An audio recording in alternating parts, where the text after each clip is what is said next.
child in the house, unable to leave unless a male family member is with you? How about getting whipped if you refuse to wear a veil? How about not being Don't you able get to bored of report doing being these things, raped man? You because you guys don't have are four male so witnesses? If you sad. report Oh, it, you they'll be guys really stoned to need to death get for having educated, unmarried man. sex. How about the right to vote? Let's see, most Islamic countries are dictatorships or failed states, so you can't vote. Forced marriages, child rape, incest, it just keeps getting worse. Incest. Wow. I'm not sure where you're getting your information from, or if you've possibly mistaken us with somebody else. Why is incest wrong? It's not clear to me that it's wrong. Okay. It's clear to me. There's an evolution. In all honesty, I'm not here to make a mockery out of you. I'm not here to criticize you. I'm not even here to question your intelligence. All I'm here to do is to give you advice. As someone who sincerely wishes the best for you and wishes the best for all of humanity, as a Muslim should be. The first advice I give to you is, please, if you want to talk about Islam, know what you're talking about. Don't be talking about some random news topic that has nothing to do with Islam. If you want to judge Islam, judge it for what's in here and on the Prophet Muhammad, peace be upon him.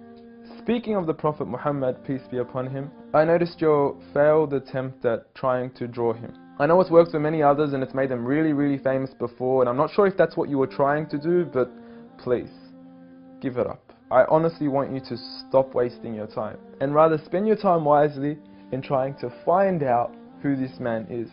Find out what made this man the most influential man in the world.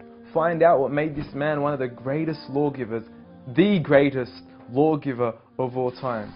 Find out what made this man the most perfect example to walk the earth. A mercy, not only to mankind, but every form of creation. This is a man who little children would run up to him because they knew how merciful he was.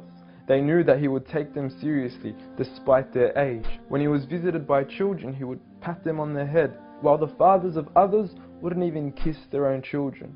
At a time when people were burying their daughters alive, he was the one who gave honor to daughters. He was the one who gave honor to women. He was the one who promised paradise for the one who raised one daughter righteously. A man who would treat the poor the same way he would treat the rich. A man who would treat the black the same way he would treat the white. Muhammad, peace be upon him, was a man who his own enemies would call him the truthful and the honest.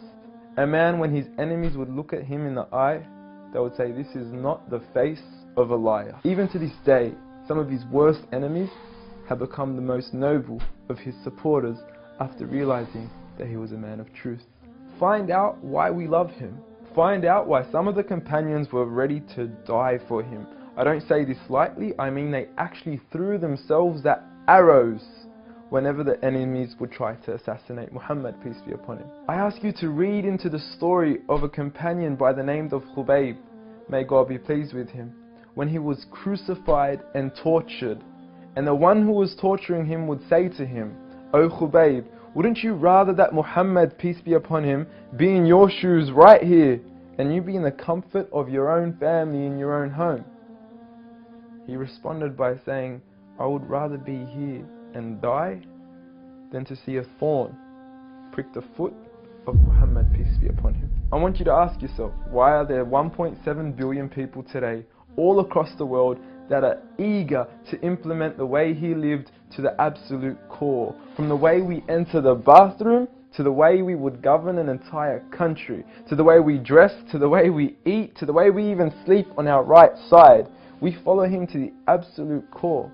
So I suggest you stop wasting your time in attacking the man that you cannot faze at all. If God, the creator of the heavens and the earth and everything in between, the one and only, has honored him, who are we to even try to dishonor him? If you don't understand what I'm trying to say, let me give you a quick experiment. What I want you to do is to walk outside tonight. Look at the brightness of the moon and go ahead and spit at it. And see what your spit does to the moon. The same way that your spit doesn't affect the brightness of the moon. The same way that your spit doesn't even reach the moon. The same way that your spit doesn't even faze the moon, is exactly what you're doing when you even try to attempt to dishonor Muhammad, peace be upon him. And if anything, when you do try to spit at the moon, you're only harming yourself. So please, stop what you're doing, stop wasting your time, and try to find out who he really was for your own benefit. Seek my advice. We want the best for you. Peace.